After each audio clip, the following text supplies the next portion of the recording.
progress and brilliant minds that are gathered and currently watching me today. So welcome to this insightful forum where ideas meet innovation and perspective shape progress. I am Muhammad Zahir bin Shamsuddin and I'm honored to serve as your moderator for today's session.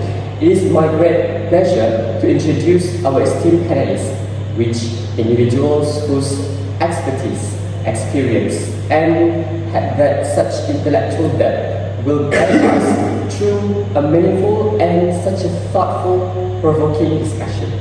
So allow me to present two of our panelists today, which is panelist 1, Iskandar Riza, and panelist 2, Adam Haikal. So, members of the floor, today we have examined a very critical and perhaps a timely question. Should teachers in Malaysia rely on artificial intelligence in classroom, or could such reliance harm students' learning and teachers' professional growth? So, ladies and gentlemen, artificial intelligence is no longer a futuristic concept. It is already embedded in adaptive learning platforms, automated grading tools, generating writing systems, and also predictive analytics, dashboards, and even virtual science laboratories. So, a comprehensive review by Zawaki Wicker et al. In 2019 in the International Journal of Educational Technology in Higher Education analyzed over 140 publications on AI in education. The study found that AI applications are most commonly used for intelligent tutoring system, automated assessment and feedback, personalized learning pathways, and predictive modeling of student performance. Particularly in STEM education, AI systems are increasingly used to support step-by-step problem solving and conceptual modeling. However, the conversation has become more complex with the emergence of generative AI tools. A 2023 article in Learning and Individual Differences by Kazmenchi et al. In 2023 cautions that while generative AI can provide rapid explanations, it may also reduce cognitive engagement if students rely on it without structured guidance. While at the policy level from UNESCO in 2023 emphasized that AI in education must remain human-centered, ethically governed, transparent, and also accountable. In Malaysia, digital transformation is actively promoted through national initiatives that aim at strengthening digital literacy and technological infrastructure. Yet, disparities in internet access, device availability, and teacher training remain significant challenges. Therefore, the key issue is not whether AI exists in education. The real issue is this: should teachers rely on AI, and what are the implications of such reliance for professional authority and student recognition? So today, both of our panelists will speak as a science teacher, which adds a disciplinary perspective grounded in inquiry-based learning. So, without further ado, let us begin with panelist 1. So, thank you, moderator. Good morning to panelists 2 and the moderator sides. So, as a primary school science teacher, I believe artificial intelligence can be a valuable tool in our classroom when integrated thoughtfully and strategically. So, during my teaching practice, I taught a lesson about animal habitats. We had pictures, books, and videos. The children were engaged. Then, one child asked, "Teacher, what does it actually look like inside in a burrow?" I realized no book or video could truly show that a rabbit burrow is dark, narrow, and hidden underground. But with AI-powered tools, children can visually explore one. They can see how animals live underground in ways that picture alone cannot convey. That experience stays with them. So my perspective is shaped by research from Lakin and Khalid in 2016, who introduced intelligence amplification, using technology to extend human thinking, not replace it. In primary science, this distinction is crucial. We are not replacing teachers with machines. We are giving teachers better tools. So let me give one concrete examples, which is in living science.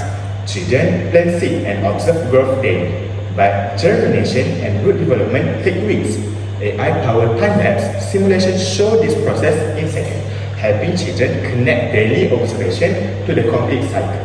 So another example is in physical science, which is children push and pull objects and feeling forces. AI tools then visualize those forces as arrow and simple graph, making the invisible visible.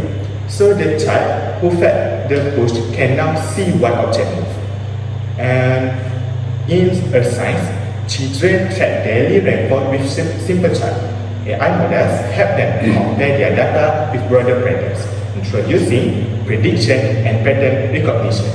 So Holmes and Kelly in 2019 highlight another benefit, which is primary science in Malaysia carry enormous administrative burdens, which is marking, reports, or maybe parents' communication. AI can automate routine tasks, freeing us for what matters, spending more time with children, answering questions, and nurturing curiosity. So actually, I am not suggesting children should spend more time on screen. I am not suggesting AI should replace hands-on science. Young children must touch it, feel magnets, and dig in soil.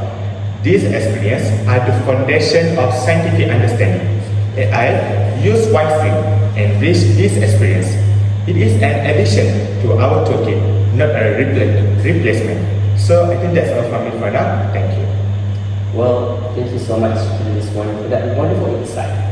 You have emphasized as cognitive amplification and instructional support. However, science education is also grounded in inquiry, experimentation, and also epistemic judgment, where from John Dewey in 1958 had argued that meaningful learning arises from active experience and also reflective thought. So, if AI increasingly provides explanations, simulations, and predictive feedback, we must ask, could this reduce students' independent hypothesis formation?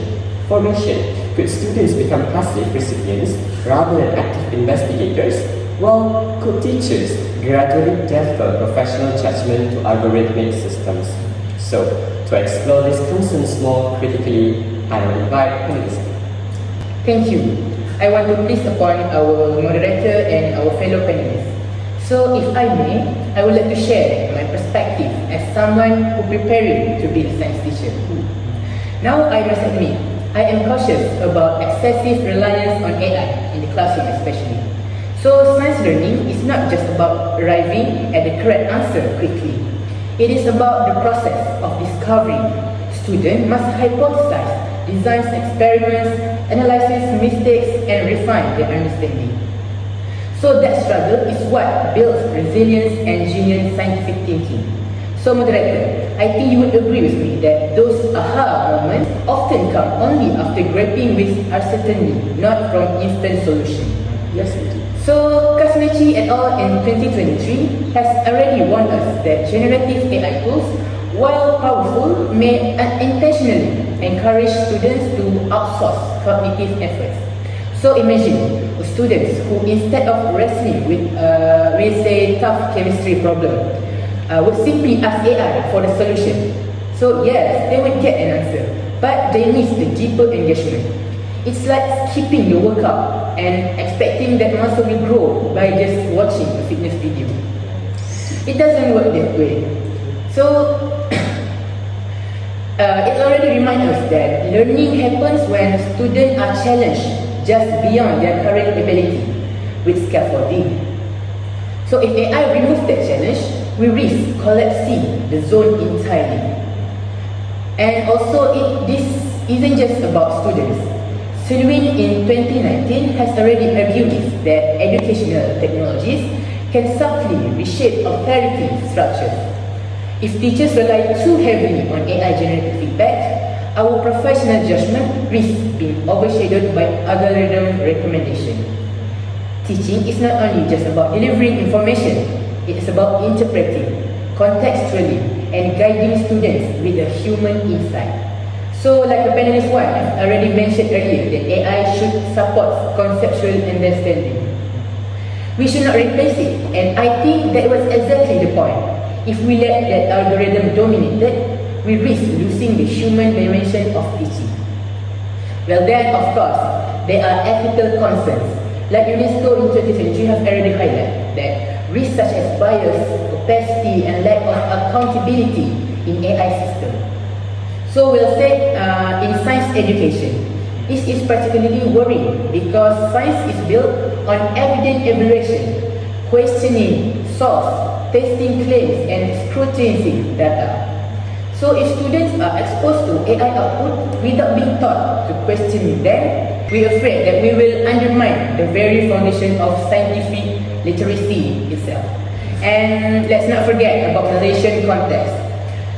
So the Ministry of Education itself, 2023, has already pointed out that digital divide, unequal access to AI tools could widen achievement gaps.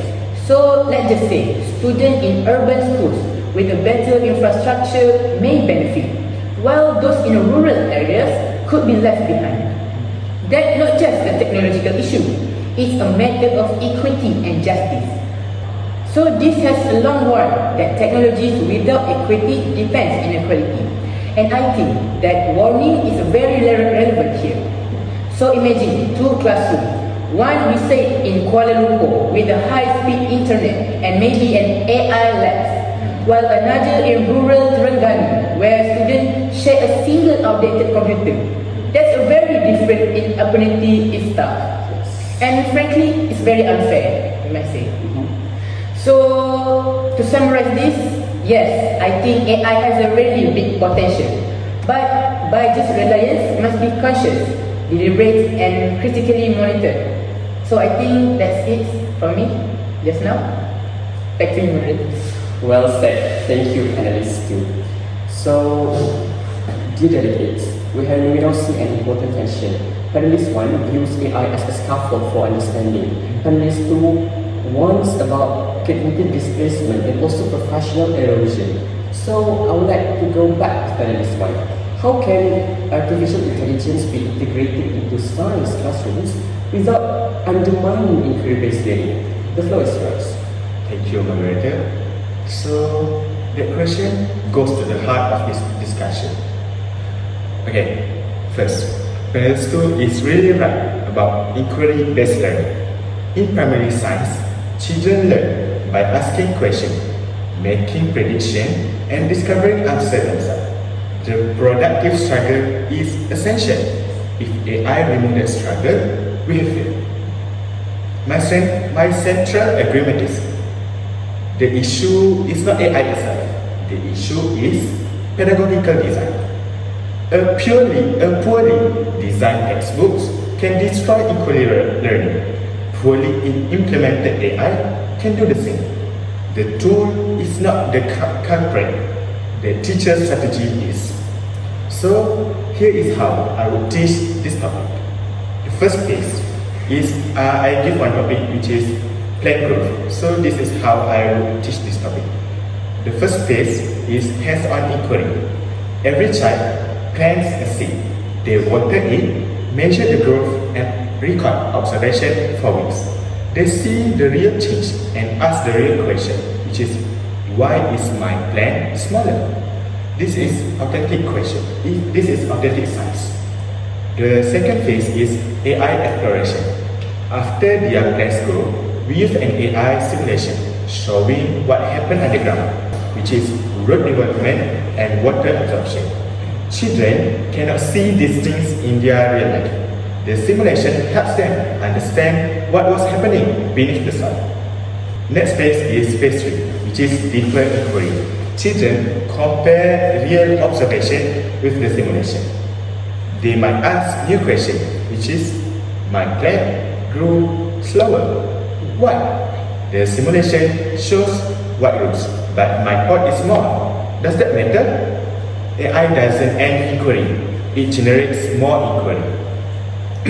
So moderator, you mentioned Kasnechi and Kelly in 2023 warning about reduced cognitive engagement. This is real. A child who simply copies AI answers learns nothing. But this is a teaching problem, not an AI problem. Here are strategies that I would use. The first one, we should use predict before AI. Before using AI, children make prediction, which is what makes a magnet stick. We record ideas. then we use AI to check and refine thinking. The second strategy is compare and evaluate. After AI provides an explanation, children compare it with their own observation. Does AI match what you saw? What might AI have missed? AI generates possibilities. Instead of one answer, AI generates multiple options. Children evaluate which is most scientifically sound. Kasnechi et al. Actually suggests generative AI can promote metacognition when students critique AI-generated explanation. This is using AI as something to think about, not something to think for you. So, panelists 2 raised Selwyn talks in 2019's argument about reshaping authority. In primary schools, this matters because young children depends on teacher, but AI actually reinforces teacher authority. When children learn that AI gives information, but teacher helps them understand whether is it accurate or appropriate, the teacher becomes even more important. The children learn AI is a tool. Teacher is the scientist who help us use the tool wisely. So, panelists 2 also mentioned Malaysia's digital divide. Then this is critical.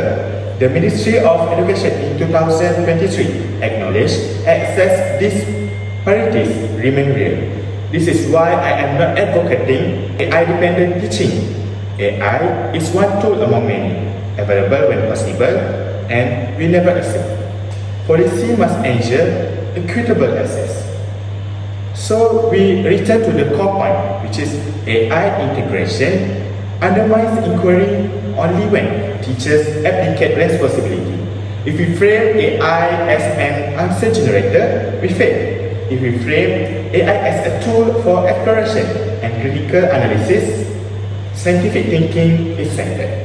So actually, the responsibility lies with us. That's all. Well, members of the floor, such an immaculate point from panelist 1. So thank you. So this discussion reveals that AI is neither inherently harmful or automatically beneficial because the outcome depends on how it is implemented. Indeed, Malaysia is currently strengthening digital education initiatives. However, technology integration must be accompanied by teacher professional development, ethical guidelines, infrastructure equity, and also clear assessment policies. So, I would like to ask panelists too, what safeguards should future science teachers like us to implement to ensure responsible AI use? Thank you, Moderator. So now we have moving forward toward how do we integrate AI responsibility. So I believe this requires both structural and pedagogical safeguard. So let me begin. AI literacy must be incorporated into science education. So students should not just use AI, they should understand its limitation. So Buckingham 2007 has already talked about this media literacy, and he would argue that AI literacy is the new frontier. So for example, if AI generates a physics explanation, students should be trained to cross-check it against textbook, maybe experiments or peer-reviewed source. So moderator, imagine in a biological class where students use AI to generate hypotheses about plant growth, let's say. So the real learning is happen when they are design experiments to test those hypotheses, whether it's real or not. Not just simply accept what AI has given to them. So what if AI says that can grow faster when you play them rock music? The students should be accept them?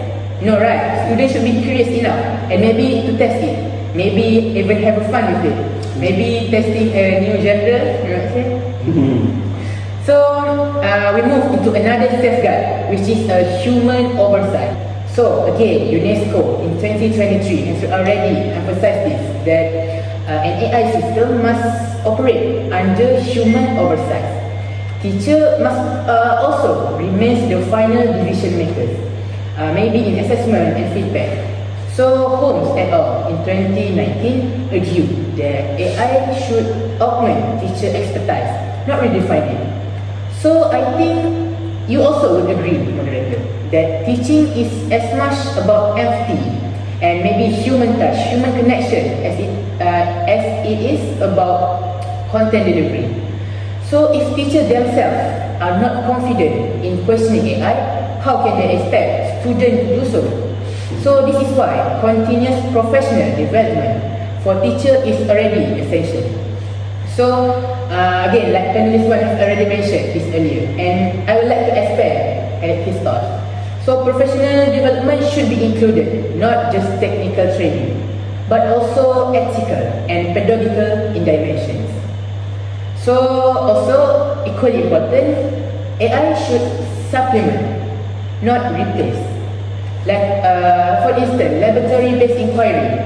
Science, we will say, is a hand-on. Student needs to mix chemical, observe reaction, measure force, and see phenomena unfold before their eyes themselves, right? So no AI can replicate the factile, the sensory, and sometimes the messy experiment of real experimentation. So papered constructionism has already reminded us that learning happens when students build, maybe tinker, and sometimes fail. So an AI cannot replace that, moderator. I think we agree that science without experiment is like music without instrument, right? Yes. So it's incomplete. And let's be honest, students love the messy part of the experiment. Maybe spilling vinegar in a volcano experiment. It's that way. It's really it's more memorable rather than it's read in the textbook, right? So we move to the final part, which is policy guidelines. We must ensure equitable access. So, like I said, in Malaysia, this means bridging the digital divide. If an AI tools are introduced, they must be accessible across school, urban or rural, well-funded and under-resourced. Otherwise, we will risk creating a two-tier education system where only some students benefit. So, Florida and Cal in 2019 has already outlined this principle of fairness and accountability in AI ethics. So this must be embedded in education policy. Imagine if an AI is rolled out only in elite school, the gap between privileged and underprivileged students would widen dramatically. So to conclude this part, science education.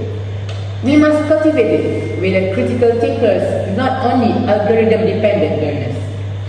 And AI can be a powerful ally, but only if we integrated it responsibly. So with a safeguard, maybe an oversight, and a comment to equity, we can conquer it to perform a really high benefit. I think that's all for me just now. Back to you, moderator. Well, such a great thought from panelists. And with that being said, we have heard an argument about enhancement and risk, because research shows AI can actually improve adaptive feedback systems. But emerging studies cautions against cognitive outsourcing. Therefore, the central issue becomes a professional responsibility, because teachers must decide when to use AI, how to structure its use, how to prevent dependency, how to preserve inquiry. So, I would like to ask panelists one, your final recommendation. Thank you, moderator, again. So, my final thought is, I conclude this talk with 4 practical principles from primary science teachers. The first principle is hands-on first, as always. Direct experience must always come first before screen. Why? Because children should touch, feel, and observe before engaging with AI. AI is only for extension, never substitution. In my classroom, plan real scenes before simulation, feel real magnet before visualization, observe real weather before AI analysis. The real world comes first, always. The second principle is AI as something to question. Young children can learn that AI it is actually make mistakes. Teach them to ask, is AI right about this? Does this match with what we observe? Why might AI be wrong? This question goes scientific thinking. Knowledge comes from evidence, not from trusting any single sources. So the third principle is teacher remains the guide. UNESCO in 2023 emphasized that human oversight. Teachers decide when AI is used, how is it used, and whether the outputs are appropriate. No algorithm understands a 6-year-old's confusion like their teacher. No algorithm knows when a child needs encouragement. That is our role, and AI simply cannot take it. The last principle is continuous professional development. Holmes et al. In 2019 also mentioned they argue that AI should augment teacher expertise, but augmentation requires understanding. We need training in AI tools, lesson design, and teaching critical use. Without prepared teachers, AI integration will fail. So my final message is, our job is not simply to transmit facts. In a world of AI, facts are everywhere. Actually, our job is to nurture curiosity and teach children how to think scientifically. AI can help us to do this. It can show children things they cannot see. It can free our time for what matters, maybe guiding young minds.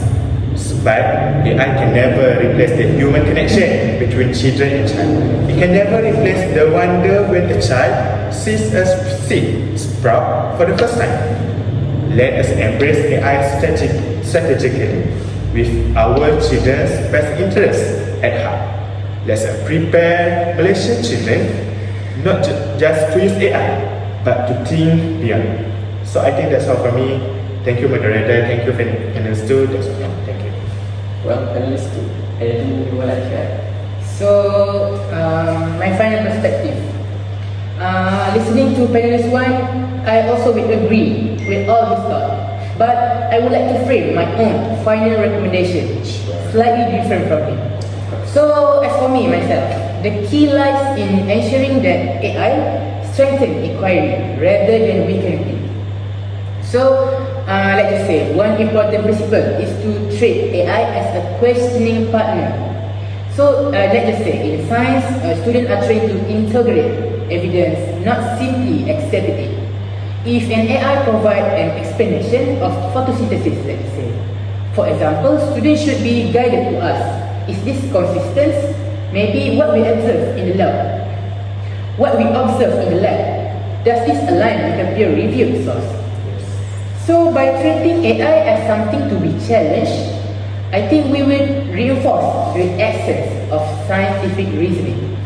So moderator, I often imagine an AI as a lab partner who sometimes makes mistakes. Like us, humans, so maybe it is student job to catch those mistakes. I think that dynamic between students and AI can build a critical thinking situation. And let's be honest, students love catching mistakes, right? Especially if it's the teacher or an AI itself. It's given them confidence. So another principle is ethical drug life. Again and again, UNESCO 2023 already remind us that AI system it can carry bias and opacity, like I just mentioned earlier. So imagine an AI tool that consistent with his misrepresented data. The trend and climate science is not trained to spot such limitations.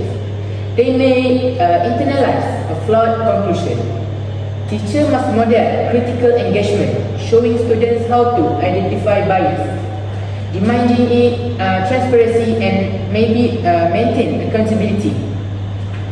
So, outline principle of fairness, accountability, and transparency must be embedded in the classroom practice, as always. So, finally, equity must be prioritized. Like the Ministry of Education Malaysia have already warned that digital divide, like I just said earlier, and without deliberating it, AI could widen achievement gap. So, a student in a rural school without access could be left behind compared to the student in a city maybe with high speed of internet.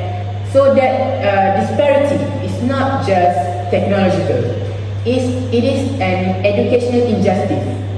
So to ensuring the fair access across school is essential if AI is to support rather than fragment science education. So moderator, my final recommendation is this. AI can enrich science classroom, but only if it used to cultivate critical thinkers who question, evaluate and engage with evidence, not just passive learners who depend on algorithm. So, as a future science teacher like us, it is our responsibility to ensure AI strengthen inquiry, not replace it. So, perhaps as a panel, and perhaps as panelist one has already mentioned, AI should never redefine our role. It should only remind us of how vital is human judgment remain in the classroom. So I think that's all from me in this session. Thank you, panelist one, and thank you to the moderator. Well, with that being said, I'm actually astounded by the talks from panelist 1 and panelist 2. Lovely. So, as we conclude today's discussion, it is clear that the question before us is not a simple one, because artificial intelligence in education is neither inherently transformative nor inherently destructive. Its impact depends on how it is framed, governed, and practiced within the classroom. We have heard that AI can support adaptive feedback, visualize complex scientific phenomena, and assist teachers in managing workload. Because research in educational technology suggests that when designed carefully, AI actually can enhance personalized learning and also strengthen conceptual understanding. At the same time, we have also been reminded that science education is built upon inquiry, experimentation, provides struggle, and epistemic judgment. If AI is relied upon uncritically, there is a real risk of cognitive outsourcing, reduced intellectual resilience, and gradual shifts in professional authority from teachers to algorithms. So in the major context, we see that this discussion becomes even more significant because digital transformation is progressing rapidly, yet issues of infrastructure equity, teacher preparedness, and ethical governance remain ongoing concerns, so that AI integration must therefore be intentional, thus not be quickly reactive. Perhaps the most important insight from this forum is this. The issue is not whether AI should exist in classrooms. The issue is whether teachers remain pedagogical leaders in its use. Technology should amplify human expertise, not replace it. It should stimulate inquiry, not shortcut it. It should support professional judgment, not override it. So as future educators, especially in science, our responsibility is to cultivate critical thinkers who question evidence, analyze information carefully, and engage deeply with knowledge. If AI is to be part of Malaysian classrooms, it must serve that mission, not undermine it. Ultimately, education must remain human-centered because AI may assist the process, but teachers must remain at the heart of learning. So, thank you to both panelists for their thoughtful contribution, and thank you for all of your attention. So, until our next discussion, until we cross our paths again. Thank you so much. Assalamualaikum. Bye-bye.